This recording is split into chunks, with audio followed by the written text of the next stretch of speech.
No sentimento dessa oração, nós damos por iniciado o segundo seminário espírita de estudo da ética. Inicialmente, antes de passarmos a palavra aos dois expositores, ou provavelmente o terceiro expositor, nós gostaríamos de dizer primeiramente a vocês com relação ao objetivo deste nosso trabalho nessa parte da manhã. O objetivo é discutir as questões dos fundamentos e da universalidade da ética espírita. E dentro dessa discussão, nós chegamos a fazer o convite a vocês, distribuindo nesse convite as questões de reflexões para o debate. E o nosso trabalho vai transcorrer em cima desses questionamentos que foram colocados para que os companheiros pudessem, em casa, já refletir sobre essas perguntas. E nós gostaríamos de passar rapidinho para vocês. E é o seguinte: quais são os fundamentos da ética espírita? É possível um não cristão ser espírita? Qual o fundamento científico, filosófico e religioso da ética espírita? A fundamentação da ética espírita vem dos espíritos ou através da mediunidade. A ética espírita se fundamenta nas diversas correntes filosóficas e religiosas existentes. Seria a ética espírita fundamentada apenas na ética cristã? Qual é a importância de definir os fundamentos da ética espírita? E, por último, a doutrina espírita é restrita ao Ocidente ou serve a todos os povos e culturas? Então, são esses os questionamentos. Então, é um desafio, né? Para dizer a verdade, é um desafio, porque essas perguntas nos suscitam vários questionamentos. Gostaríamos de dizer a vocês que nós aqui vamos levantar, nós vamos ter um painel. E esse painel, nós queremos a participação de todos, que é no sentido, em cima desses questionamentos, nós desenvolver o raciocínio crítico entre os participantes sobre esses questionamentos. Nós não temos aqui resposta definitiva para essas perguntas, não. Nós vamos questionar.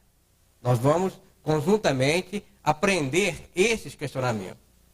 E, claro, evidente que todo esse material vai estar sendo registrado e depois o grupo vai fazer uma catalogação de todas as ideias e vamos passarmos a vocês a conclusão, a definição em que nós chegamos em termos desse debate que vai ser provocado nessa parte da manhã.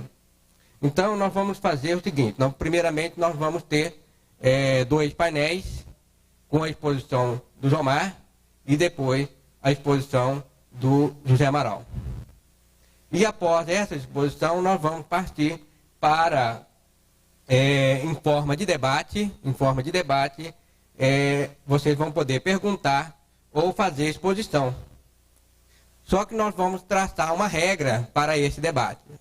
Quando for formular ou fazer a exposição da pergunta, vão ter, cada um de vocês, um máximo de 5 minutos para formular ou fazer a exposição de vocês com relação ao que foi apresentado, o que vocês acham sobre essas questões que estarão sendo apresentadas. Logo após, essas perguntas serão dirigidas aos expositores, ao Jomar e ao José Amaral. E é claro, evidente que vocês vão ter direito à réplica, porque se vocês não concordar com a colocação que eles forem colocar, vocês têm direito à réplica com relação ao que foi, o que está sendo questionado. E para finalizar, o questionamento, essa réplica vai ter 3 minutos, o máximo 3 minutos, e logo em seguida retorna-se a palavra ao expositor para o fechamento daquele questionamento. Está bem claro a regra do debate? Isto é para que realmente tenhamos uma organização e o nosso objetivo seja atingido. Agora, nós gostaríamos de, depois, o Vicente vai coordenar, porque nós gostaríamos de ficar bem registrado, inclusive até os questionamentos de cada um de vocês, e o microfone está acoplado na câmara. Então, eu gostaria que todos vamos ter que formular no microfone, certo? Para que seja registrado a pergunta, todos os questionamentos. Então, nós gostaríamos de fazer uma forma. Eu não sei se vai dar para fazer em círculo. Se não der para fazer em círculo, nós vamos coordenando, porque nós vamos coordenar toda essa regra, e nós gostaríamos de que talvez se levantasse e ficasse de frente à câmera, para que a gente realmente pudesse ter um bom trabalho, um bom objetivo com relação a esse material que nós estamos pretendendo ter. Então, antes de passar a palavra ao Zomar, eu gostaria de convidar a nossa companheira que faz parte do nosso grupo de ética, a Maria do Carmo, para que ela possa falar assim, rapidinho, né, com relação ao que vem a ser o nosso grupo de ética. Gente, bom dia. É uma alegria muito grande estar com vocês aqui. Como o Gilmar mesmo falou, nós não temos a pretensão de estar esgotando ou de concluirmos nada do que vamos debater aqui hoje. O que nós queremos é ampliar o nosso conhecimento. E a partir do momento que nós contamos com vocês e gostaríamos que vocês realmente participassem conosco, evidentemente que o nosso conhecimento vai aumentar mais ainda. Então, a ideia desse seminário é esta: saber a opinião de vocês e ampliarmos o conhecimento em relação às questões que foram colocadas. Como o Gilmar disse, nós não temos as respostas, queremos estar aumentando e discutindo realmente as questões. O nosso grupo de ética, ele começou em 1997, coordenado pelo Gilmar. Nós tivemos inicialmente que fazer um curso de filosofia, em que nós estudamos Sócrates, Aristóteles, Kant, Bentham e outros. Ao término do ano, nós fizemos o primeiro seminário, onde nós colocamos as ideias consolidadas, esse nosso estudo, né, em forma de uma apostila, que está à disposição se alguém quiser adquirir. Este ano nós trabalhamos o ano inteiro em cima do Livro dos Espíritos, retirando a parte ética e moral. Pretendemos agora, ano que vem, estar trabalhando em cima desses pontos, reunindo, que deverá sair em forma de um consolidado, apresentando as questões que nós trabalhamos durante esses 2 anos, né? Que foi esse de 98 e 99, e pretendemos ao término do ano estar apresentando para vocês. É a questão do nosso estudo, isso pode ter certeza, gente, nós estamos crescendo muito. E é muito importante que nós estejamos unidos com vocês no debate, no nosso grupo mesmo, ou em forma de seminários, em que estaremos colocando esse resumo desse nosso estudo. Então, a gente acredita que vocês que estão aqui vieram para colaborar conosco, colocando as opiniões e debatendo.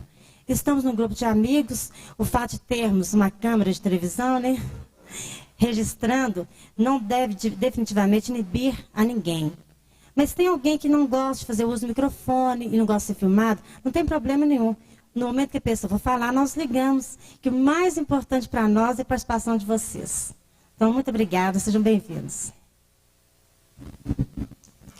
Após essa colocação, então nós convidamos a primeira exposição, que vai ser feita pelo Zomar.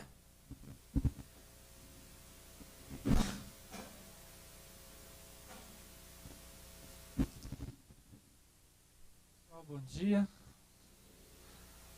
É uma alegria. Vou ter que subir aqui também? É uma alegria muito grande ter todos aqui. Pai, esperamos que esse dia seja muito produtivo para cada um de nós. Primeiramente, eu gostaria de dizer o seguinte.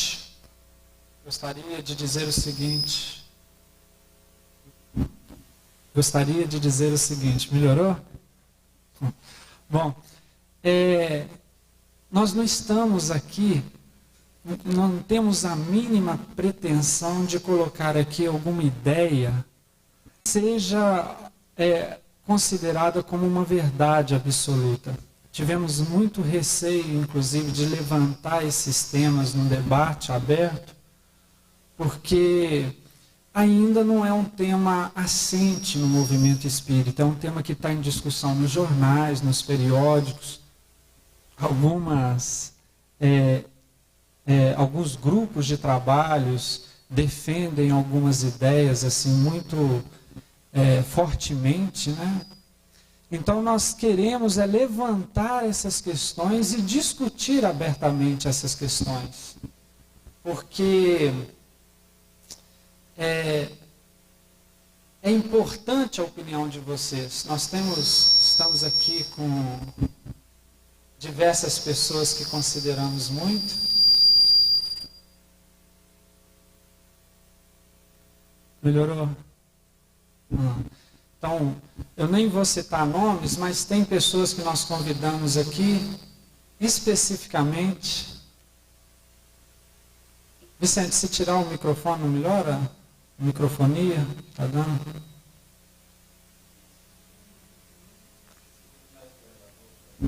Aqui? Melhorou? Ah, é porque ele é tímido, tem que segurar mais em cima. Bom, então tem pessoas aqui que nós gostaríamos imensamente de ouvir a opinião. No momento do debate, não é um momento só para expor pergunta, não, mas para colocar a opinião a respeito de assunto. Nós consideramos que isso é muito importante. Bom, como o Zé Amaral lembrou, logo aqui no... Não, está lá em casa.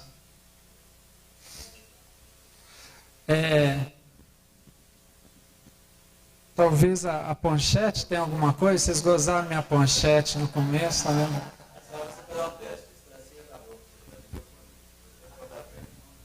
Alô, alô, alô.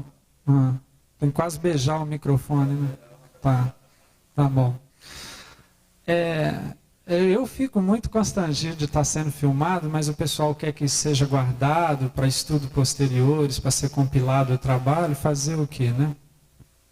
Bom, como o Zé Amaral estava lembrando, nós não vamos estudar ética sem estudar a doutrina de qual a ética é consequência. Ética é sempre consequência, não existe uma ética sempre sem uma doutrina por trás. Se nós falarmos em ética cristã, tem a doutrina cristã ou o cristianismo atrás dessa ética cristã. Se falarmos em ética materialista, é porque tem uma doutrina materialista por trás dessa ética. Então, o primeiro passo para a gente entender a ética espírita é entender a doutrina espírita, que tem como consequência a ética espírita. Então, eu gostaria de mostrar uma transparência para vocês.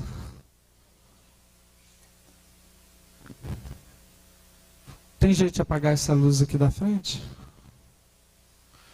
Não sei se dá para vocês lerem, mas eu vou ler para vocês. São os aspectos do Espiritismo, que está inclusive no Livro dos Espíritos, Allan Kardec, conclusão, item 7. E ele mesmo coloca o seguinte: o Espiritismo se apresenta sobre 3 aspectos diferentes. Primeiro, os das manifestações. Segundo, o dos princípios e da filosofia que delas decorrem. Terceiro, o da aplicação destes princípios. E Kardec vai além. Daí, 3 classes, ou antes, 3 graus de adeptos. Primeiro, os que creem nas manifestações e se limitam a comprová-las. Para esse, o Espiritismo é uma ciência experimental. Segundo, os que percebem as consequências morais. Terceiro, os que praticam ou se esforçam para praticar essa moral. Nós percebemos aqui toda a genialidade de Kardec, que já na codificação percebe o aspecto tríplice da doutrina, como ciência, filosofia e religião. E vai mais, ele percebe que há 3 tipos de espíritas: aqueles que se apegam mais ao aspecto científico, aqueles que se apegam mais ao aspecto filosófico e aqueles que se apegam mais ao aspecto religioso. Ele já percebeu isso. E é fácil perceber em cada um de nós as nossas tendências. Nós gostamos mais da ciência, do fenômeno, de comprovação. Nós gostamos mais de falar, de filosofar sobre as teorias. Ou não, isso para nós não é importante, nós gostamos mais de realmente praticar isto, né? A parte sentimental, a parte religiosa. Cada um de nós tem uma tendência. E é ótimo que seja assim. Se o Vicente, por exemplo, tem essa tendência científica, ótimo, porque ele vai fazer o espiritismo avançar dentro da ciência. Se o Zé, por exemplo, tem a tendência filosófica, ótimo, porque se ele trabalhar isso, ele vai avançar o espiritismo na área filosófica. E assim também na religiosa. Só que nós não devemos nos concentrar em apenas um aspecto, esquecendo os outros. E uma crítica que nós fazemos ao movimento espírita é que nós talvez estejamos muito no terceiro aspecto da religiosidade, esquecendo a parte filosófica e científica. Bom, vamos tentar entender isso um pouco melhor. Então você vai fazer um favor para mim, vai tampar isso aqui também. Só a parte da ciência. A ciência acadêmica, ela funciona no seguinte sentido. Para entender espiritismo como ciência, filosofia e religião, nós temos que primeiro entender o que seja ciência, filosofia e religião. E em 15 minutos, 20 minutos, que é a proposta de posição minha, é impossível nós darmos aqui um curso de epistemologia, tá? De teoria do conhecimento, que vem estudando longamente o que seja ciência, o que seja religião, o que seja filosofia. Mas nós vamos dar apenas alguns aspectos de ciência, de filosofia e de religião e comparar ciência, filosofia e religião, que é o espiritismo. A ciência acadêmica, ela só aceita as verdades demonstráveis em laboratório. O que não é demonstrável não é aceito. A ciência até concebe, por exemplo, a vida em outros planetas, mas só vai aceitar isso como verdade quando ela achar provas substanciais que demonstrem que realmente haja vida em outros planetas. Ela só aceita aquilo que pode ser feito e reproduzido em laboratório. E não aceita fé em hipótese nenhuma. Ela não aceita nenhum tipo de autoridade, nem autoridade bíblica, nem do Papa, nem do Einstein, nem nada. É aquilo que foi demonstrado no laboratório, não tem papo. E também ela se diz de si mesma que é a moral. Ela se baseia no fato e não tem moral nenhuma. Ela descobre as coisas, como funcionam as coisas, e não quer saber se aquilo é para o bem ou para o mal, como vai ser usado. O método é a indução. A indução é: faço diversas experiências e concluo um enunciado geral. Por exemplo, aqueço um determinado metal, ele dilata. Aqueço outro metal, ele dilata. Aqueço outro metal, ele dilata. A ciência então conclui: todos os metais, se aquecidos, dilatam. Isso se chama indução.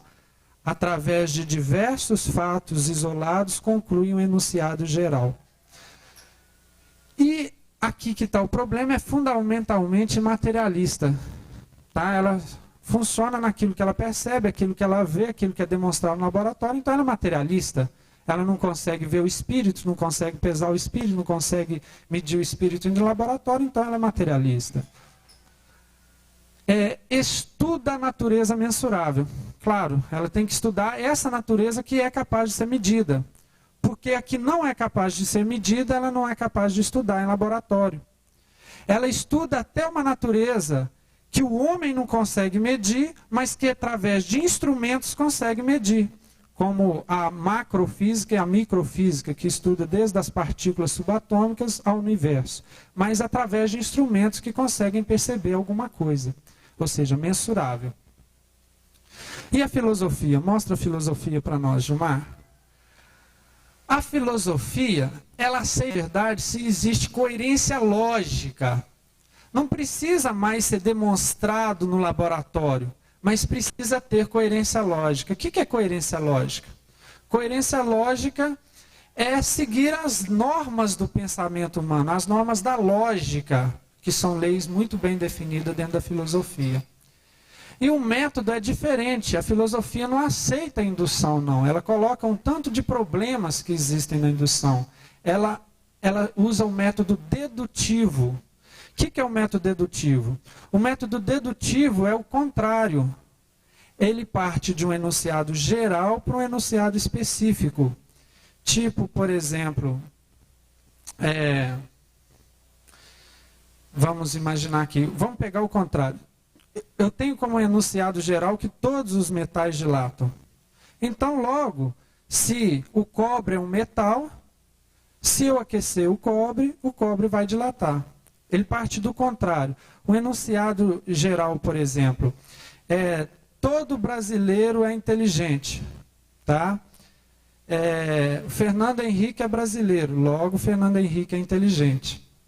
Percebem? Parte de um enunciado geral, depois pega um específico e, a partir do enunciado geral, conclui aquilo.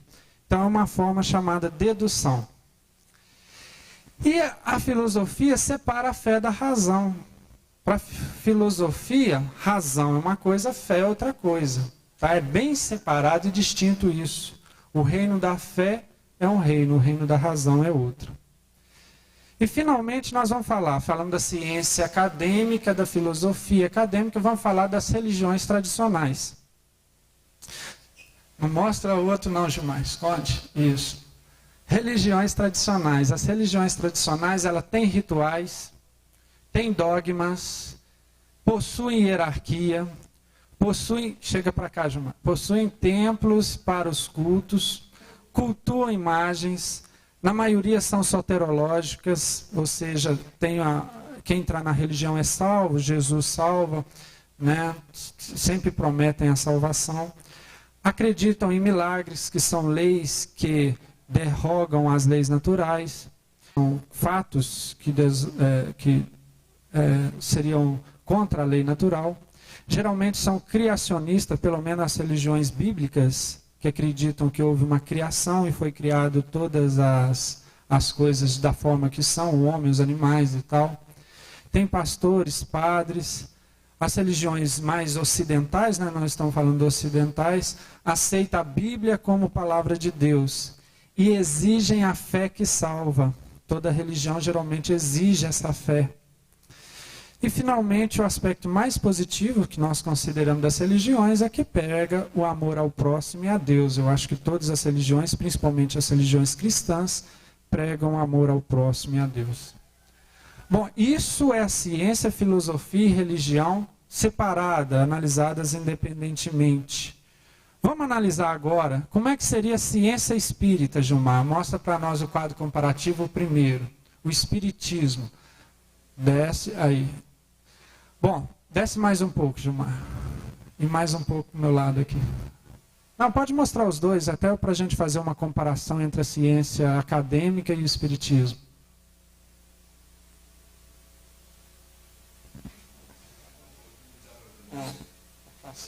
Isso. Olha só. A ciência só aceita verdades demonstráveis em laboratório. Já o espiritismo, ele aceita verdades racionais também. A ciência não aceita a fé em hipótese nenhuma. O espiritismo possui a fé raciocinada. Ele tenta unir o universo da razão com o universo da fé, criando o conceito de fé raciocinada. E a ciência espírita é moralizadora. Ela não fica lavando a mão. O espiritismo é moralizador. A ciência tem um método de indução e o espiritismo aceita os dois métodos, o filosófico e o científico, ou seja, aceita a indução e a dedução. E o espiritismo, exatamente contrário à ciência, é fundamentalmente espiritualista. E o espiritismo, além de estudar a natureza mensurável, estuda parte para o estudo da natureza imponderável. Aí ele tem que descobrir um método que é um método além da ciência também, porque o método científico estuda a natureza ponderável. E o Espiritismo enquanto filosofia? A filosofia aceita se existe coerência lógica. O Espiritismo pede, se possível, uma demonstração prática. Se não é possível, ele fala da fé raciocinada. Quer dizer, vamos acreditar nisso porque tem lógica até que seja possível demonstrar. Ele aceita a indução, enquanto a filosofia tem restrições à indução. E na fé e na razão, ele aceita a fé raciocinada, já falei. A maior divergência, você vê que entre ciência e espiritismo, filosofia e espiritismo, tem muita coisa em comum, algumas diferenças. Nas religiões, na religião, a diferença é muito grande. Olha só, na religião tem rituais, o espiritismo não tem rituais e critica toda e qualquer atitude exterior. Religião tradicional tem dogma. O espiritismo não aceita dogmas sem fundamentos racionais ou científicos. As religiões tradicionais possuem hierarquia. O espiritismo não possui hierarquia, a não ser administrativa, temporal. As religiões tradicionais possuem templos para culto. O espiritismo não necessita de nenhum lugar especial. Religiões tradicionais cultuam imagens. O espiritismo não aceita imagens ou cultos de forma alguma. Se as religiões tradicionais são soteriológicas, o espiritismo prega cada um segundo suas obras, ou cada um evolui segundo seus esforços. Acreditam em milagres, e o espiritismo, como ciência e filosofia, vai estudar os fenômenos que considera naturais. E o espiritismo é evolucionista, tá? Como a ciência é. O espiritismo não cobra dízimo, não exige nada, né? Devia até cobrar, eu acho, para melhorar o aspecto financeiro de muitas casas espíritas, mas não cobra, não exige nada. Tem pastores, padres, o espiritismo não tem pastores, padres, mas estudiosos, obreiros, oradores, médiuns e aprendizes. E o espiritismo aceita parte da Bíblia, foi inspirada por espíritos superiores, não toda a Bíblia, alguma parte dela, e não por Deus, por espíritos e através de médiuns, que também podem cometer erros. E o espiritismo exige a boa vontade e o estudo para a reforma íntima, não exige ter fé. E finalmente, a única coisa que tem em comum e que é a coisa mais forte, e que Kardec realmente coloca o espiritismo como religião, acredito, segundo esse princípio. Porque se as religiões pregam o amor ao próximo e a Deus, o espiritismo também prega o amor ao próximo e a Deus. Acho que esse é o maior ponto em comum. Bom, Gilmar, mostra só essa segunda aqui, só esse... Não.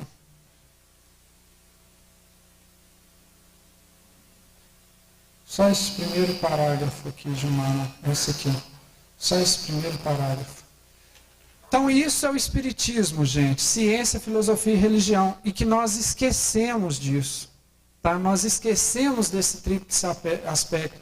E para intuir uma ética espírita, nós precisamos desses três aspectos. Eu não posso tirar a ética espírita apenas do aspecto filosófico, ou apenas do aspecto científico, ou apenas do aspecto religioso. Então, olha que Kardec fala sobre a ética espírita, continuando a conclusão dele aí. Qualquer que seja o ponto de vista, seja o ponto de vista científico de alguns, seja o filosófico de outros, ou moral, sobre que considerem os estranhos fenômenos. Que estranhos fenômenos? Fenômeno espiritual, fenômeno mediúnico.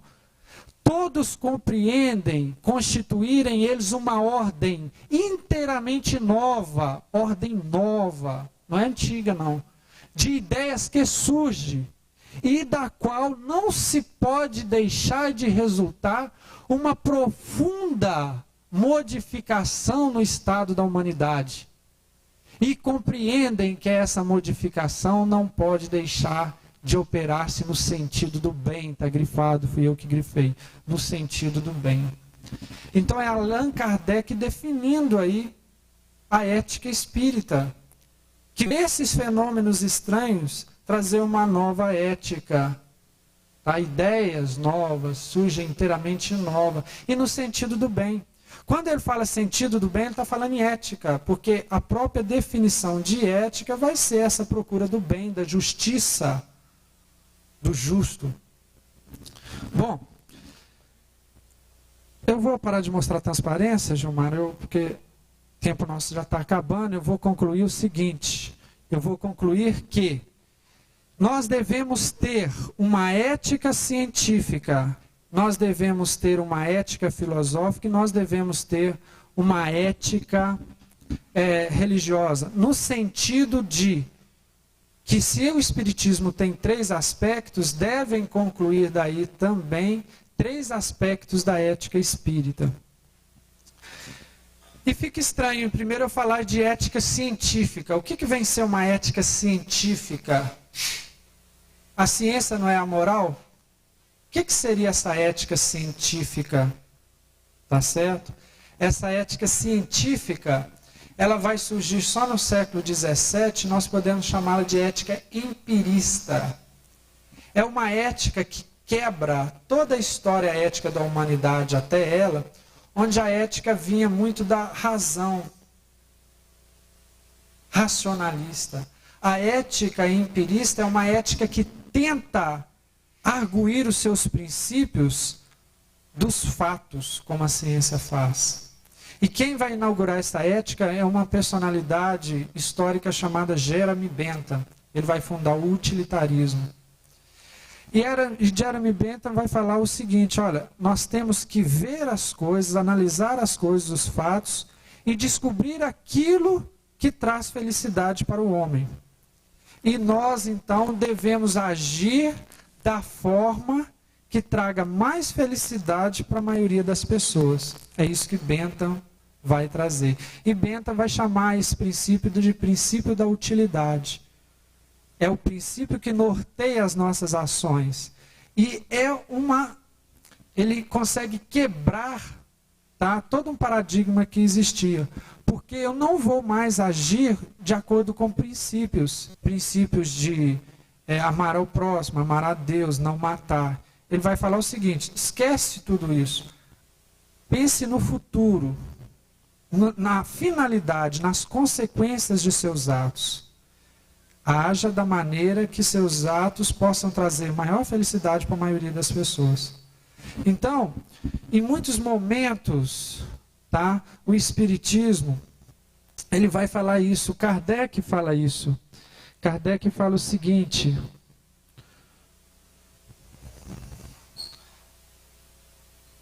ele fala no momento, ele fala assim, ó, os espíritos não vêm confirmá-la, ele está falando da ética cristã, os espíritos não vêm só confirmá-la, mas também mostrar-lhe a sua utilidade prática. Nós estamos estudando o livro dos Espíritos, então em diversos momentos ele vai lançar o conceito de útil. O trabalho é toda ocupação útil. Ele vai falar que a gente tem que agir de forma a ser útil ao semelhante. Ele vai trazer isso aí. Em muitos momentos, a doutrina espírita é utilitarista, pragmática. Por mais que as pessoas critiquem o utilitarismo e o pragmatismo.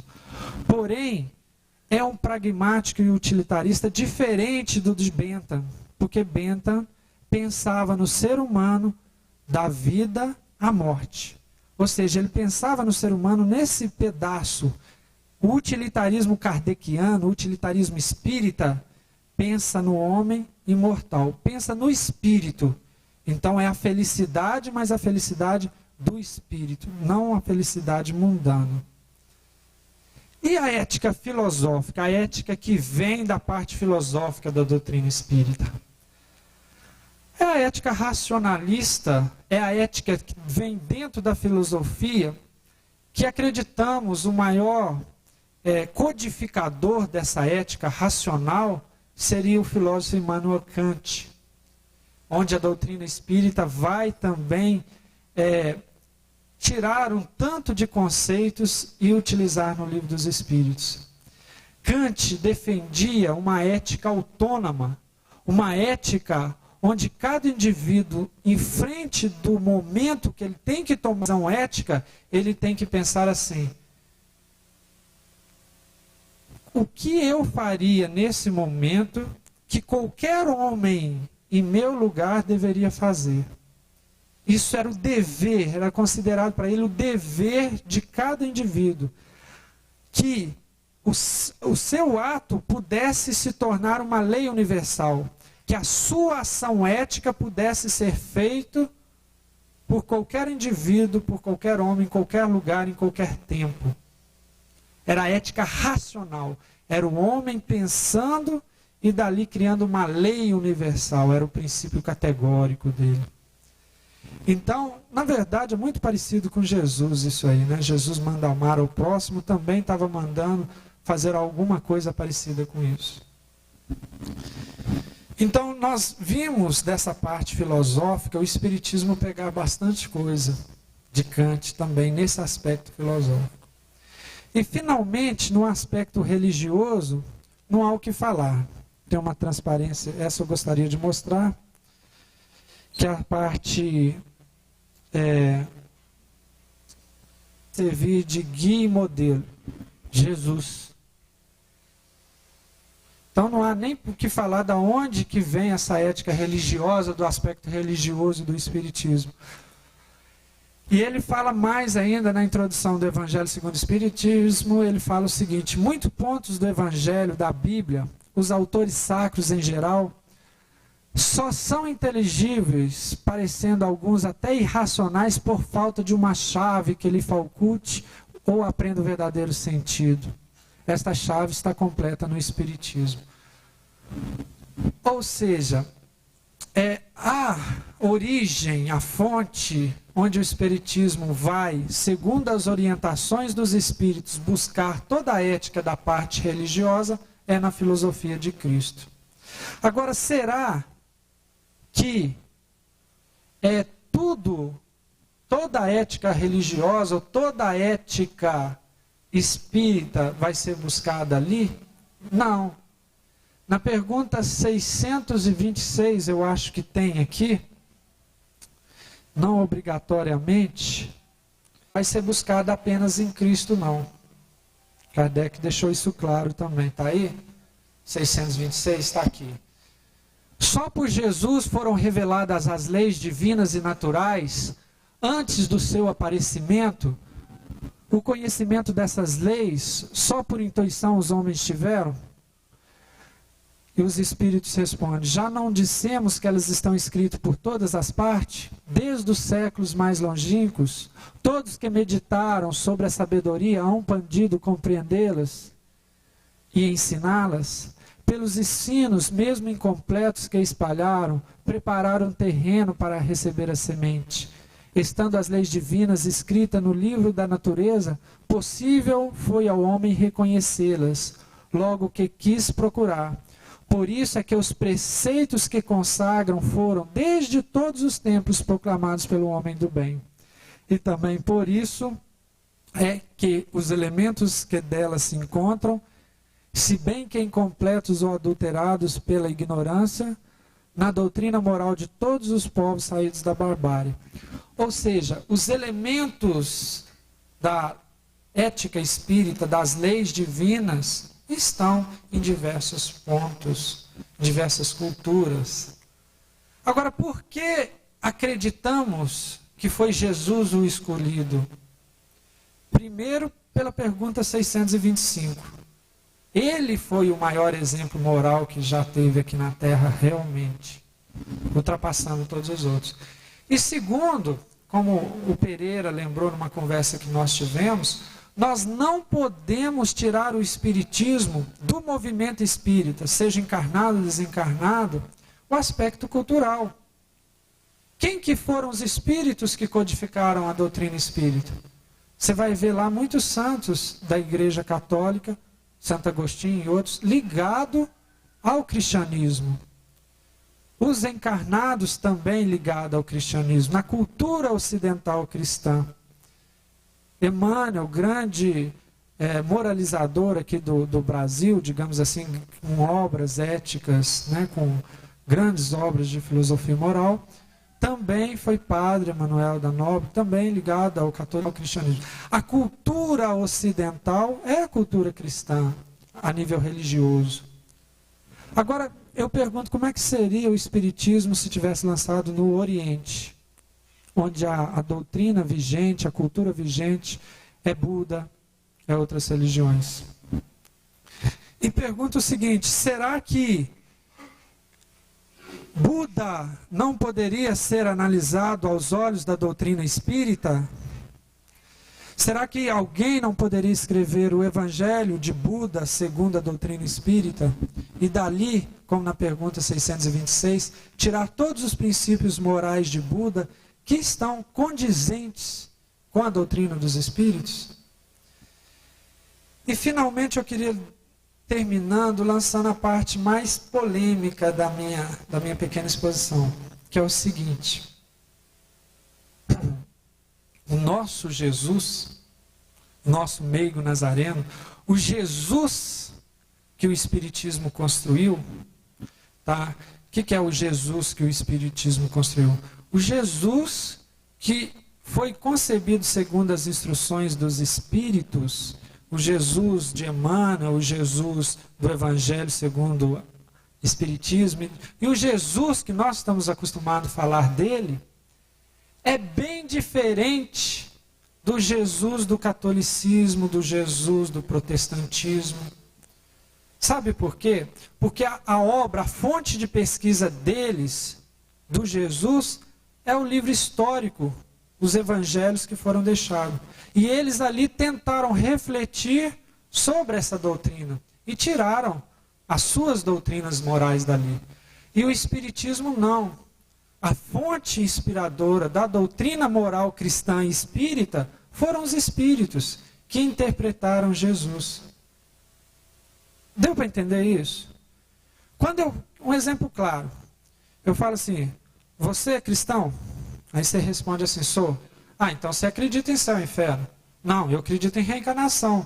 Ah, mas onde você viu reencarnação, Jesus falando de reencarnação?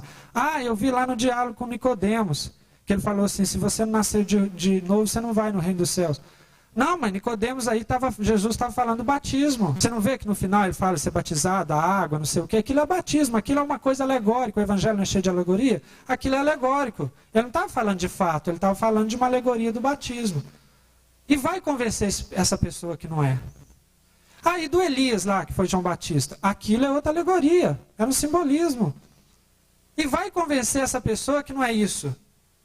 Então o seu Cristo, o seu Jesus, o Jesus espírita é reencarnacionista. Vai falar para o católico que o Jesus dele é reencarnacionista, ou para o protestante. Ele te bate. Né? Se ele for nervoso, ele é alterado. Então, não é o nosso Jesus, gente, é o Jesus visto segundo o Espiritismo. A nossa interpretação de Jesus é diferente da interpretação de outras doutrinas. A nossa moral cristã é moral cristã espírita. Ou seja, é uma interpretação totalmente diferente das outras interpretações. É isso que nós queremos levantar aqui. E outra, nada impede da gente analisar Buda e tirar de Buda, ou tirar de outras grandes religiões, os ensinamentos morais que condizem com a doutrina traga pelos Espíritos. Tá certo? É isso que eu queria colocar. E deixa eu colocar mais a última coisa que eu vou mostrar para vocês aqui, que é a opinião de um jornalista. Embora o Espiritismo explique e justifique as letras evangélicas, não são delas, e sim dos fatos comprovadores da sobrevivência, obtido através da mediunidade, que dão a essa ética espírita, que dão à ética espírita superioridade de todas as outras. Como judiciosamente gostava de alertar o saudoso Carlos Embassaí, as velhas letras evangélicas em que se escoram sistemas da moralidade cristã, além de alegorias chocantes para a nossa época, como fogo eterno do inferno, onde há pranto e ranger do dente, etc., ostentam não poucas contradições, o que é pior. Nazareno Taurino, a ética espírita sem misticismo. Ou seja, tá? Nós não nos fundamentamos nas letras evangélicas do evangelho histórico, mas nas instruções que os Espíritos trouxeram a respeito de Jesus. Prometo a última afirmação. E a ética espírita, a ética cristã, ela é incompleta. Esse foi difícil, né? De aceitar. A ética cristã é incompleta. Ela precisa de um complemento. Que complemento é esse? É o Espiritismo. Jesus mesmo disse isso, o Espírito de verdade disse isso no Evangelho segundo o Espiritismo, quando ele fala assim: Espírito, amai-vos, esse é o primeiro mandamento. É o que Cristo trouxe. Não podemos resumir a doutrina moral de Cristo a não ser com amor. Mas instruí-vos, esse é o segundo. Esta é o complemento que faltava. Cristo talvez falou nisso, mas não ficou tão enfatizado quanto é na doutrina espírita. Na doutrina espírita, a instrução, o progresso intelectual, ele também é muito importante. E vou dar um exemplo para vocês, que nós discutimos no grupo de ética, que vai mostrar isso. Vocês estão acompanhando o caso do Dr. Morte nos Estados Unidos? Passar no jornal? Quem não está acompanhando é um médico que pratica a eutanásia. Médico, tá? Faz eutanásia, não é pratica, né? Porque se ele praticar em si mesmo, ele pratica com os outros, né? E com detalhe, antes ele fazia o seguinte: ele tinha um sisteminha que o próprio paciente ativava o sistema e davam 3 injeções. A primeira, o paciente dormia, depois de um tempo vinha a segunda, o cérebro era desligado, né? Ele matava o cérebro, digamos assim, e finalmente ele parava o coração com a terceira injeção. Nesse último, o que ele fez? Um cara já com uma doença progressiva, que mal conseguia já mexer, que estava insistentemente querendo morrer, ele pôs uma câmera, igual o Vicente está lá me filmando, pôs filmando a pessoa assinou uma declaração que queria morrer, e ele pessoalmente foi lá e aplicou a primeira injeção, a segunda e a terceira. Isso é assassinato nos Estados Unidos, segundo a lei. E ele mesmo se denunciou, levou a fita, e ele quer uma decisão da justiça contra o fato, para que se crie uma jurisprudência, para que isso possa ser permitido na lei. E ele diz que ele já é velho, se ele for condenado, ele vai fazer greve de fome até morrer. Tá? E ele está defendendo algo que ele acredita, porque é o maior ato cristão, segundo ele, aliviar a dor daquele sofredor que está ali, tá? Sofrendo muito, sem condições de melhoria, nos últimos, e sofrendo e fazendo a família sofrer. Então, ele está fazendo ao próximo que ele gostaria que o próximo fizesse a ele, se ele estivesse naquele estado. Ele está agindo segundo a consciência dele. E segundo Cristo, a moral de Cristo, ele talvez esteja até certo. E segundo a moral espírita, que vai colocar, ou vai questionar conhecimentos, instruções, para saber o que tem aqui, o que tem depois da vida. Ele está fazendo o que ele acha que é certo. Mas será que é certo realmente? Então isso é uma das coisas que eu queria deixar para reflexão, para o debate, para a conversa que a gente vai ter depois. Tá? Muito obrigado. Diante dessas colocações já ocorreu várias provocações, né? Inclusive fica até uma aqui para que vocês possam questionar: será que seria correto afirmar que somos espírita cristão? Fica aí para questionamento, para o debate. Será que seria correto também falar que é kardecista? Então nós vamos levantar essas questões aí para poder questionar. O Zomar estourou o horário porque ele fez 2 exposições, tá? Foi autorizado, não houve disciplina aqui não. Mas mesmo assim ainda extrapolou o nosso horário aqui. Mas foi necessário, né? Para que a gente pudesse atingir o que nós estamos querendo atingir. Nós vamos convidar o Jamaral, ele vai ter os 15 minutos dele, certo? 15 minutos. Ele já está sabendo, os 15 minutos dele. E ele vai também fazer um questionamento em cima, né, desses questionamentos, para depois nós abrirmos o debate, tá ok? Então o João Amaral está com a palavra. Me aguardem. José Amaral 2, a missão. Vocês vão ver o que é bom para tosse. Se alguém tiver com fome aí, vocês podem tirar o cavalo da chuva, que nós vamos sair daqui lá para as 4 horas da tarde. Vou tirar aqui minhas colas, dinheiro, cheque. Eu vou falar assim, porque o Jomar fala demais, tinha que botar uma tomada nele ali, mais ali. Simples.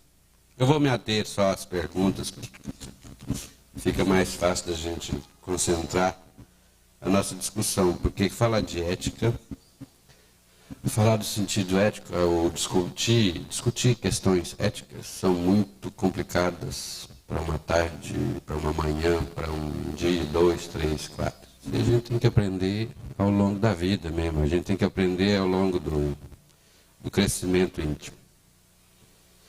Quais são os fundamentos da ética espírita? Quando a gente procura fundamentos, a gente está procurando base. Qual que é o fundamento? Qual que é a fundação de um prédio? Ou o que mantém um prédio em pé? São seus fundamentos, suas bases, seus pilares, seus princípios. O que preserva a doutrina espírita em pé são os princípios básicos dela. Primeiro, Deus. Segundo, o Espírito, a existência do Espírito. Terceiro, a reencarnação, que é a sobrevivência do Espírito. Quarto, a comunicabilidade dos Espíritos após o fenômeno da morte. E quinto, a pluralidade dos mundos habitados. 5, que Kardec refere ali, é uma nova ordem de coisas. Quando você estabelece uma nova ordem, significa o seguinte, que o homem é capaz de entrar em relação com o objeto, que é a realidade, e estabelecer uma nova ordem de compreensão dessa realidade. Desde que o mundo é mundo, o homem, a partir do momento que ele se torna racional, que ele se difere dos animais, ele atua no seu mundo, traz o mundo até a si, observa o mundo, questiona e dá uma ordenação ao mundo. Então a ordem é essa.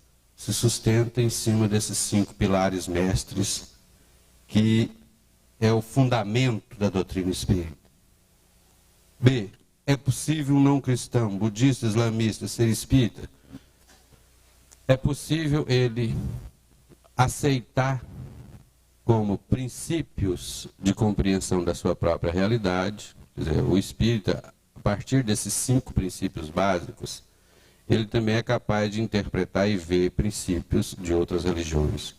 E aqueles princípios que são semelhantes ao modo de compreender a realidade são perfeitamente aceitáveis. Exemplo, Mahatma Gandhi, um hindu, que ao ler a Bíblia olhou e falou assim, que beleza, isso aqui bate com muita coisa que eu penso, e viveu, indiferente se ele era hindu ou cristão. São princípios que se sintonizam e aí engrossam as fileiras de compreensão da realidade.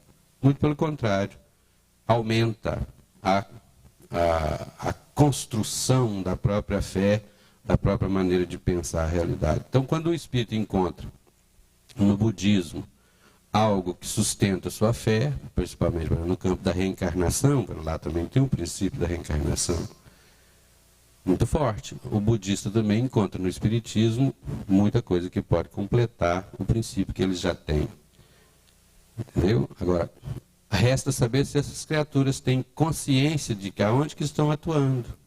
O que não pode, às vezes, é o seguinte, vocês veem pessoas completamente perdidas. Não sabem quais são os princípios, acham que são alguma coisa, mas vivem princípios totalmente diferentes daqueles que estão dizendo que são. Então, pela linguagem, você percebe a incoerência. Aí, é esperar que o espírito cresça um pouquinho mais para tomar consciência daquilo que realmente está dizendo que é. Isso a gente chama de coerência entre aquilo que pensa e aquilo que faz, aquilo que é. Isso chama-se consciência plena. consciência objetiva. É o momento que Carl Gustav Jung chamava de sintonia entre os conteúdos psíquicos à prática. Tomada de consciência, é isso. Terceiro, qual o fundamento científico, filosófico e religioso da ética espírita? A gente já disse. Baseado nesses 5 princípios básicos, esses 5 princípios sustentam todos os 3 aspectos da doutrina espírita. A mediunidade sustenta na parte experimental, e as outras partes sustentam em todas as épocas da humanidade. Você tem referências para estudos e confirmação desses pilares que sustentam a doutrina espírita. A fundamentação da ética espírita vem dos espíritos através da mediunidade? Não só, vem dos espíritos. Se eles estão encarnados ou desencarnados, é uma questão de mera situação. Nós somos espíritos, estamos encarnados. Nós também estamos construindo, a cada dia mais, nós estamos ampliando a compreensão dos princípios básicos que sustentam a doutrina espírita. E aí ampliando a compreensão nossa da realidade. A ética espírita se fundamenta nas diversas correntes filosóficas e religiosas existentes? Por aí vocês já podem até quase tirar uma conclusão. Não, a doutrina espírita tem uma maneira de ver. Se essa maneira de ver corresponde à maneira de ver dos outros, tudo bem, ótimo. É por isso que a doutrina espírita tem esse ângulo de ligação profunda com o cristianismo, o ângulo de ligação profunda com o orientalismo. Se você for um estudioso do budismo, você também vai achar muitas coisas que você pode aproveitar. Por quê? Porque faz parte, eu acho que a doutrina espírita conseguiu, através desses princípios, sintetizar a capacidade humana de interpretar a sua própria realidade pessoal e a sua realidade cósmica. Eu acho que aí está o grande valor da doutrina espírita. E por não ser uma doutrina dogmática, por não ser uma doutrina, um sistema fechado, que aliás é um paradoxo para a filosofia, para os cientistas, não se tem um sistema aberto. Porque a partir do momento que é sistema, tem que ser fechado. E a doutrina espírita contraria tudo isso, porque ela é um sistema filosófico aberto. Porque ela está aberta a todas as possibilidades que vier a confirmar a realidade. Então, aí, esse de ser que decorre de uma postura de compreensão da realidade é fantástico, é uma abertura total. Consequentemente, a ética está sempre em desenvolvimento, em evolução. Seria a ética espírita fundamentada apenas na ética cristã? Acabamos de dizer que não. Mas apesar disso, a gente coloca aqui o seguinte: Jesus, comparado com todos os outros grandes mestres, Jesus é realmente essa pessoa que sintetiza essa sintonia profunda entre o que pensa com aquilo que é. Desde o princípio da sua vida, desde a história que se tem, desde quando criança. Então não se tem nada. Parece realmente um mito. Parece realmente alguma coisa que não está dentro da história, como quiseram colocá-la. Mas é perfeitamente um significado que o máximo de compreensão do que é ser um ser humano, sendo, na realidade, você tem como referencial um Jesus. Não desprezando os grandes referenciais que a gente tem, até ao nosso lado mesmo, o nosso vizinho, a nossa pessoa que está ali do lado. Qual a importância de se definir os fundamentos da ética espírita? Eu acho que importância tem para cada um, importância tem para todo um movimento. É estabelecer conscientemente naquilo que se crê e ficar a pé. Isso demonstra. Quando você conversa com uma pessoa que sabe em que acredita e como que ela vive, fica muito mais fácil. É aquilo que as pessoas falavam de Jesus. De longe faziam chacota, piadas, fazia tudo quanto há, mas de perto tremiam, segundo relatos. Por quê? Porque eles ficavam cochichando. Ele fala como quem tem autoridade. Quer dizer o seguinte: quem vive sendo autor da sua ação é aquele que tem autoridade. Qual Melhor. A doutrina espírita é restrita ao Ocidente ou serve para todos os povos e culturas? Eu acho que ela serve para o ser humano. Indiferente de que cultura tenha. Onde que ele viva, se ele vive aqui, se ele vive no planeta Marte, se ele vive em algum lugar nesse universo aqui. Eu acho que é ser humano. É ser humano. A gente sintonizar a nossa ação dentro das leis cósmicas, das leis divinas. Fazendo isso, a gente para de sofrer, se torna feliz, o mundo se torna bom e a gente vai para a galera. Acabou.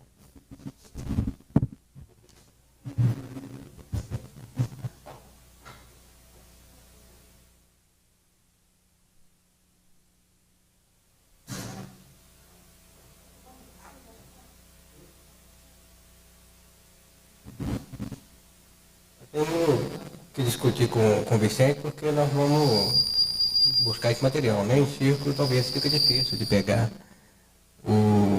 os questionamentos que vão ser formulados. Eu gostaria de convidar então o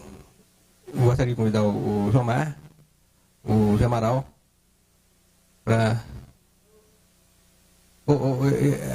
se não, a sugestão do círculo, né? Mas acontece que o círculo vai dificultar nós registrar, sabe, o material. Né? Você acha que dá, Vicente? A câmera no meio e... Ela está amarrada, não tem jeito não. Vai ter que ser nesse procedimento mesmo. Então nós vamos fazer o seguinte, faz favor, Amaral.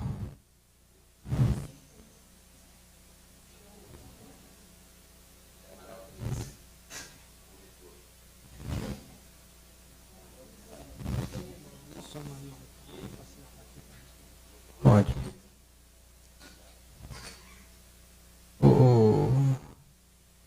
Cadê o Maurício? Tá aí? Chama ele aí, faz favor. Maurício, faz favor. Eu gostaria de convidar você também a fazer parte aqui desse debate aqui, faz favor. Aliás, está todo mundo convidado, né? Eu estou me posicionando assim só para a gente poder abrir ouvir as opiniões, os questionamentos, entendeu? Eu gostaria de convidar o Maurício para participar também. Eu gostaria de convidar o Arlen e a Maria Duarte para comentar essa... Hein?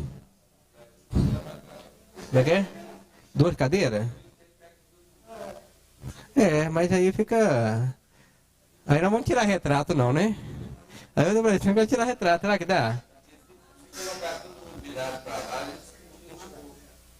Será que dá, Vicente, a sugestão aqui? Eu estava falando para tirar, colocar todo mundo aqui, fica difícil, né? Fica estranho, né?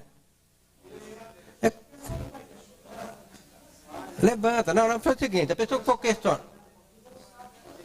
Tá, faz favor. Vamos lá, Maria do Carmo, faz favor. Senta aí. Eustáquio, faz favor. Eu gostaria que você participasse aqui da... Agora é o seguinte, eu gostaria que o pessoal chegasse mais perto, porque chegando mais perto fica mais fácil, né? Porque eu gostaria que todo aquele que fosse fazer algum questionamento,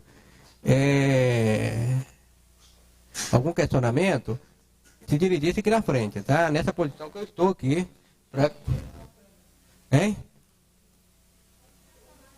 Isso, tá certo, dirigisse a câmera, e dá, né, Vicente? Ok, então tá. Então nós vamos dar por aberto essa segunda parte, que é a parte do debate. E eu gostaria de iniciar o debate pelo questionamento que o Jomar deixou para que nós pudéssemos nos questionar aquele exemplo que ele deu. Se é virtuoso aquele que está praticando a eutanásia, se ele é virtuoso, mas eu gostaria que essa posição fosse dada não com a concepção espiritista, não. Se nós formos colocar a concepção espírita, nós vamos de início falar que é errado esse ato, né, desse que pratica a eutanásia daquela forma como ele vem praticando. Eu gostaria que esquecessem a questão da doutrina espírita. Eu não queria que vocês estivessem sobre a influência da doutrina espírita, não. O questionamento é esse. Eu gostaria que vocês respondessem como se não fosse espiritista. Se esse ato desse médico que pratica a eutanásia, ele é virtuoso, se ele é cristão ou não. Seria o questionamento que gostaríamos de fazer ao grupo todo, tá? Iniciando pelo Arley e assim consecutivamente. Com relação ao Dr. Morte, né? Bom, interessante que os paradigmas que as pessoas têm, ou seja, paradigma, valores, regras, a maneira de ver as coisas, isso, nenhuma cultura, nenhuma pessoa tem condições de julgar a outra pessoa os seus atos, porque a maneira que ele está julgando as pessoas, ele está dentro dos seus valores, dentro dos seus paradigmas, dentro da maneira de ver. Então, uma pessoa pode até estar provocando a morte de uma certa pessoa, mas na realidade ele está calçado com paradigmas, regras, leis que para eles são corretos. Uma cultura julgar a outra cultura, não tem como isso. A dificuldade é essa, né? A filosofia, todos os questionamentos são esses, que cada um tem um procedimento de dizer. Eu não julgaria ninguém dentro dessa visão, porque a minha visão é X, a da outra é Y. Um julgamento, um paradigma, valores morais de um, não pode julgar a cultura do outro. Eu dou um exemplo, no caso que tem o Paulinho Paiacan, né? Você lembra aquele exorcismo? Quando ele torturou uma certa moça lá, dentro dos valores da sociedade lá, dos índios, tinha um valor cultural, mas dentro da visão nossa, ocidental, civilizada, aí, julgamos completamente anormal o comportamento dele. Eu acho que a nossa visão não tinha como julgá-lo e ele também ficava boquiaberto à maneira que nós entendíamos ao ato que ele fez. Eu, na minha visão, não tenho como julgá-lo, usando o meu paradigma para julgar um ato dele. Fico por aqui.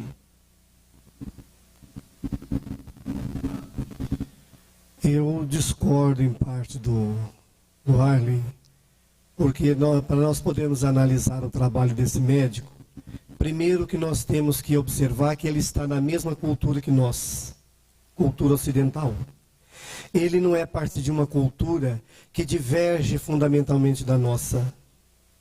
Segundo, que os princípios que a doutrina espírita nos ensina é que a base, né, de nós espíritas é o seguinte: nenhum ser humano tem o direito de determinar até quando outro ser humano pode viver.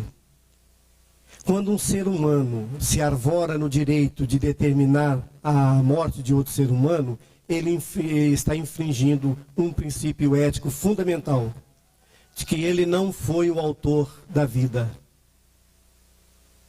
Então isso é uma coisa que nós devemos observar muito, porque Deus concede a vida, só Deus tem o direito de tirá-la. Se nós dermos esse direito de que um ser humano possa determinar a morte de outro ser humano, nenhum de nós mais vai ter segurança. O direito fundamental do ser humano é infringido, que é o direito à sua existência no corpo físico. Eu fico na questão da definição do que é sofrimento, do que é felicidade. O objetivo do homem no planeta Terra é busca da felicidade. Mas quando você já está numa cama que não tem mais nenhum sentido, aparentemente, você já não dá conta mais de viver, você já não dá conta mais de mexer, você já não dá conta mais de fazer nada. Então, qual que é o sentido de se preservar essa vida para o materialista? Nenhuma. Mata-se. Fim de papo. Exatamente. Paradigmas materialistas. Para o espírita, é exatamente nesses momentos de crise, de dor, que o espírito tem para refletir sobre a sua real história, quebrar orgulhos, para quebrar sentimentos que são danosos para o espírito ao longo da sua trajetória evolutiva. E às vezes, 1, 2, 3 anos de sofrimento, completamente imóvel, numa cama, são exatamente situações que vão fazer o entender o sentido da sua própria existência espiritual.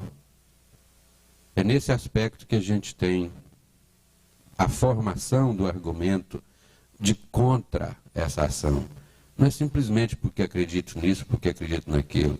É que baseado nos fundamentos, nos princípios espíritas, o princípio da sobrevivência após a morte, com uma condição de consciência, de identidade e continuar a vida, esse espírito vai continuar numa outra situação.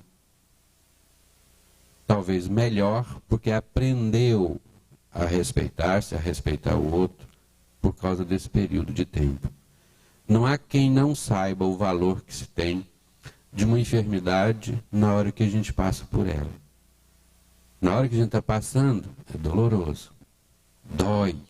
E é a dor que faz a gente entender o sentido dela. Depois que a gente entende, a gente fala assim, graças a Deus eu saí, graças a Deus eu entendi por quê. Às vezes, nessa hora, o espírito evolui séculos, o que levaria, né? Evolui séculos, e às vezes em 2, 3 anos. A eutanásia interrompe essa oportunidade. E aí eu posso argumentar que eu sou contra não por questões místicas, eu sou contra só por questões práticas. Eu estou prejudicando o espírito no processo evolutivo dele.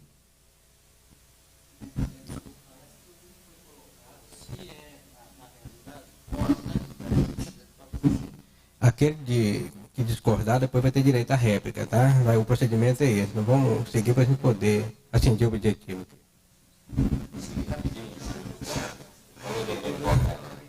Bom dia. Advogado pensa assim mesmo. Bom dia, gente. É um prazer estar aqui. E eu fico muito feliz com a iniciativa, com o trabalho que está sendo feito pelo Grupo de Ética. É importante para nós, espíritas, para o movimento espírita, atitudes e trabalhos dessa natureza, porque nós estaremos enriquecendo o nosso conhecimento e o nosso movimento espírita, que precisa de enriquecimento cultural doutrinário. Na questão do Dr. Morte, como falaram aí, eu não estou acompanhando o caso de perto. Mas nós perguntamos o Gilmar se ele é cientista, para ver se ele estava embasado na ética científica. Porque a partir do momento em que a pessoa esteja embasada em uma ética da sua ideologia, a gente começa a respeitar um pouco mais. Mas como ele não é cientista, aí a gente já se preocupa se ele estaria agindo desta forma, embasado em sua própria concepção pessoal. E as nossas concepções pessoais, muitas vezes, podem ir de encontro às diversas éticas que nós temos a seguir. Então, não julgando o nosso companheiro, mas eu acho que ele poderia estar se complicando perante as leis da ética moral. Muito obrigado. Primeiramente, eu gostaria de esclarecer o seguinte: a ciência, das características dela que eu não mencionei, é que ela é especializada, então ela se divide. Hoje em dia, quando você não fala geralmente cientista, mas todos que estão ligados a uma especialidade da ciência, ele participa da ciência, né? O médico participa de uma especialização da ciência. Agora, realmente é um conflito de duas éticas, a ética utilitarista e a ética intuicionista aí. A ética utilitarista, enquanto materialista, ela vai pensar que a morte é o fim de tudo e que traz mais felicidade ou menos dor aliviar o sofrimento. E a maioria aqui respondeu ainda apesar do Gilmar ter falado assim, se você não fosse espírita, a maioria ainda... É difícil falar se você não fosse espírita. Nós somos, pô. Né? Nós temos que invocar o que nós sabemos que é verdade, que é realidade, como a realidade espiritual. Então, se eu imaginar que a vida continua após a morte, todos vamos concordar que está errado. Mas se eu realmente crer, acreditar que a vida termina dentro da eutanásia, não traz mais felicidade, ou não traz menos felicidade, traz menos sofrimento, aliviar de uma vez, já que o cara vai morrer mesmo, está ali sofrendo, a família sofrendo. Quer dizer, se esse médico ele é materialista, eu tenho certeza que ele é, né, ele não tem essa concepção espiritualista nossa, como é que está a cabeça dele? E aí, tentando responder sem ser espírita, tem duas formas de ver as coisas. Temos a ética positivista e a ética cética. A ética cética fala o seguinte: não existe princípio moral, não existe regra moral, não. Cada cultura tem a sua, cada pessoa tem a sua moral, cada um faz do jeito que quer.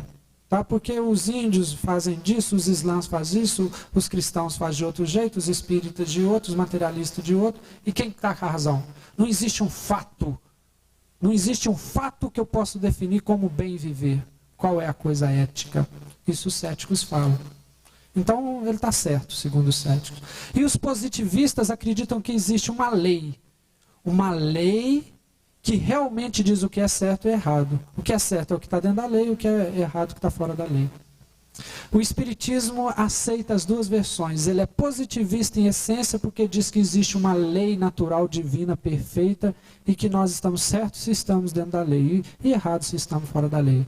Porém, ele aceita a relatividade da nossa evolução. Ele coloca lá que a compreensão dessa lei é relativa e ninguém a compreende perfeitamente no nosso estado. Então, ele tem atenuantes e agravantes. Ou seja, se um selvagem vai lá e come o outro num processo de canibalismo, e a compreensão da lei dele não alcançou ainda que isso é errado, ele tem os atenuantes dele, apesar de ser errado. Né? Eu acho que dentro das concepções dele, até porque ele afirma que vai dar a vida dele próprio em função daquilo que ele acredita que aquilo é o melhor, que a eutanásia é o certo, que ele está errado, mas porém ele vai ter muito atenuante, porque ele está fazendo o que ele acha que é mais certo, mesmo ele estando errado segundo a nossa visão espiritualista. Eu queria comentar só assim a atitude. De uma certa forma nós temos que admirá-lo. Ele está lutando pelo que ele acredita de uma forma muito forte. Ele está conseguindo que isso seja divulgado quase que a nível mundial. Eu fico pensando enquanto nós espíritas, que nós realmente não aceitamos isso enquanto espíritas, o que é que nós estamos fazendo com as questões da eutanásia, do aborto e tantas outras? Será que nós estamos realmente divulgando isso, questionando e defendendo as nossas ideias? Enquanto a ação, será que nós estamos realmente, ou deveríamos, estar nos articulando para defender o que nós acreditamos? Quando tem leis aí que estão passando em relação ao aborto, a pena de morte, o que nós estamos fazendo? Quais são as posições fortes que nós deveríamos estar realmente trabalhando? Então, nesse ponto, só gostaria de comentar que eu admiro uma pessoa que defende até o último momento a sua ideia e dessa forma. Será que nós seríamos capazes de dar a vida por nossas ideias? No geral, parece que eles acabaram chegando a uma conclusão, apesar de ter uma pequena... Não houve divergência nenhuma, né? Mas parece que no final parece que foram concluídos. Mas, ao meu entender, parece que dois aqui têm direito à réplica, né? Que seria, eu não sei se esse questionamento. Mas antes de passar a palavra para ele, eu gostaria de modificar um pouquinho a forma do nosso debate. Vou passar agora a questão para vocês. Vocês vão escolher duas pessoas para responder a questão, certo? Ver a opinião de um e do outro, e depois retorna para vocês, para a réplica de vocês, e depois, se não houver necessidade, retorna os dois expositores ou aquele que se candidatar para poder responder o questionamento, tá ok? Nós vamos fazer dessa forma. O Maurício, alguma palavra sobre o que você quer? Tá. eu não vejo assim uma certa finalidade. Se a gente fosse só opinião espírita, evidentemente aqui haveria uma concordância geral. Todos aqui somos, nós pessoalmente, todos nós somos contra o ato de eliminar uma vida, tá? Isso não precisa nem questionar. Mas o que nós estamos olhando é dando uma visão geral, do lado que a pessoa pensa e do lado que nós pensamos. Eu não julgarei, igual já falamos, o ato dele. Ele tem o porquê que ele está fazendo isso, como já foi discutido. Só isso. Mas eu, como espírita, não vejo correto o que ele fez.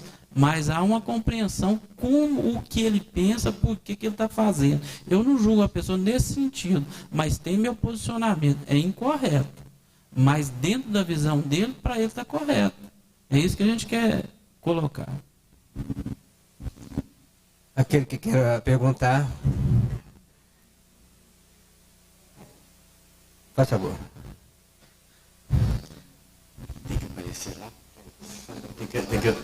Tem que aparecer aí.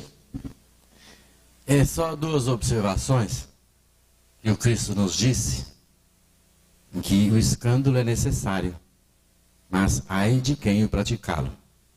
E veio Paulo de Tarso, com muita felicidade, nos dizendo que o tempo de ignorância não será contado. Então, quando os dois companheiros falaram, dar a vida por aquilo que eu acredito, o fator espírita ou não espírita, dar a vida, defender o seu ideal, como o índio canibalista defende o seu ideal e a sua maneira de ser, é o processo dentro desta ética evolutivo dele, até atingir o que nós estamos hoje, graças a Deus, reunidos e merecendo, por estarmos aqui, atingindo esse objetivo. Só isso que a gente queria comentar. Obrigado. Algum comentário do... Não, né? Pela ordem aqui, o João, faz favor. Vamos embora. Um segundinho. Faz favor. Nós gostaríamos que os debatedores colocassem para nós a visão do Cristo visto pelos evangelhos e o Cristo visto por nós, já espíritas. Pode ser qualquer um deles, aí, todos têm capacidade. Ele questionou, vão ser duas pessoas que vão responder, e aqueles que queiram comentar, né, nós podemos, vou passar o Maurício então para...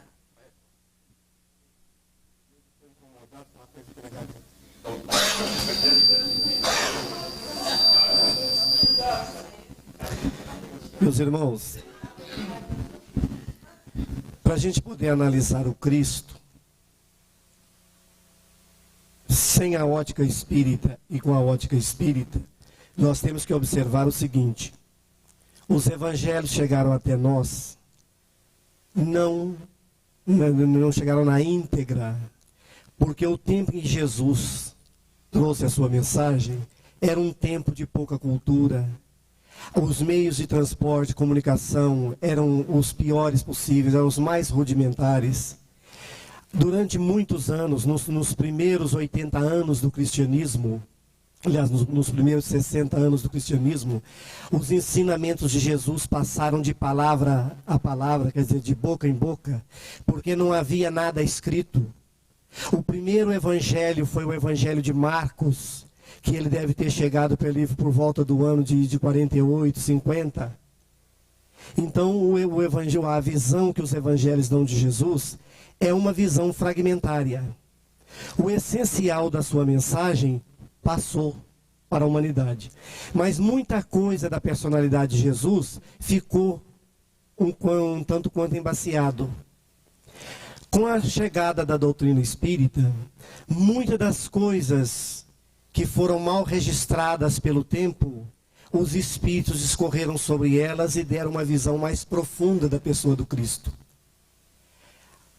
A ética de Jesus, ela foi ampliada pelo ensinamento que os espíritos nos trouxeram. Porque eles não tinham mais as dificuldades que Jesus teve quando ele trouxe a sua mensagem. Então, a visão que nós temos do Jesus do Evangelho é uma visão fragmentária. Nem mesmo todos os costumes e tradições da época ficaram registrados no Evangelho.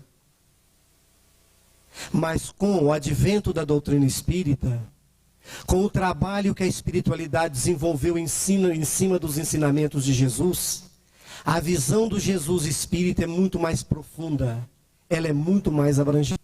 Para dar um exemplo a vocês, se nós pegarmos os livros de Emmanuel que falam sobre o Evangelho, principalmente aqueles 4, Fonte Viva, Caminho, Verdade e Vida,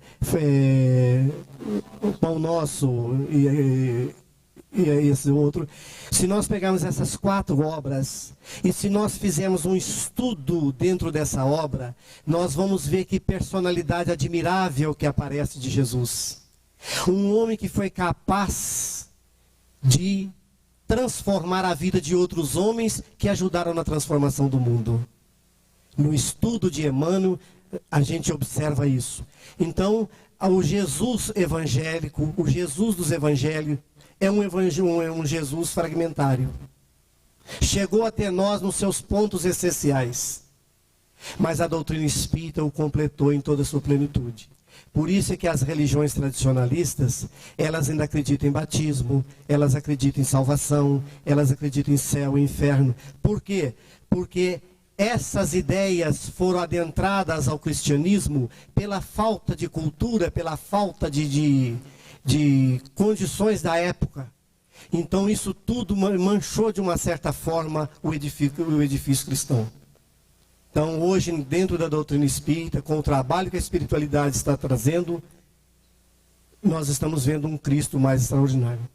No próximo milênio, quando a mediunidade ficar mais popular, quando a mediunidade tiver uma credibilidade geral, nós vamos ter muitos livros trazidos pelos benfeitores espirituais, que vão nos mostrar o que foi a epopeia do trabalho de Jesus aqui na crosta. Porque tudo que se passou, tudo que aconteceu, está registrado no mundo espiritual. Só que a espiritualidade não traz esses conhecimentos agora, porque a mediunidade ainda não tem uma credibilidade geral. Quer dizer, ela não é acreditada ainda fora do movimento espírita, dos movimentos espiritualistas. Então, com o tempo, nós vamos ter então essa figura de Jesus em toda a sua plenitude.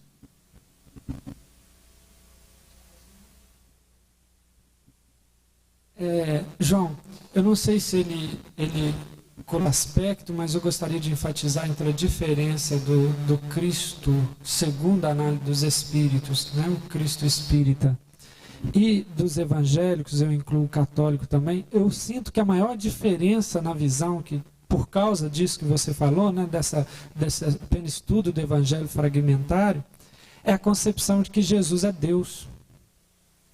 Isso atrapalha demais você entender Jesus. Porque quando você concebe Jesus como Deus ou como Filho de Deus, não importa, você o põe muito inalcançável para nós, seres humanos normais. Comuns, né? Comunzão. Então, o que eu queria colocar é o seguinte: esse então Jesus inalcançável cria um certo mito, né? Jesus se torna um mito e não homem. E quando você fala que Jesus é homem, você também é homem, ser humano, como Zé Amaral fala, você fala assim, pô, então eu também posso ser, né? Que não sejam tudo, mas um pouquinho, e vou me aproximando, e sei lá, quer dizer, aproxima-nos dele, nos aproxima dele.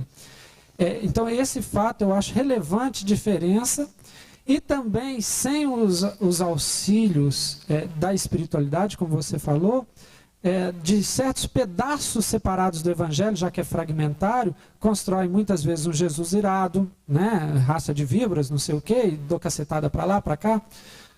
E em outros fatos, um Jesus romântico demais, em outros momentos. Então, quer dizer, fica realmente uma visão fragmentária que dá. O evangelho, por exemplo, foi justificativa para a Inquisição, foi justificativa para as cruzadas, tiraram lá. Quando Jesus falou algumas palavras, tiraram e aproveitaram dele para fazer isso. Então é realmente complicado.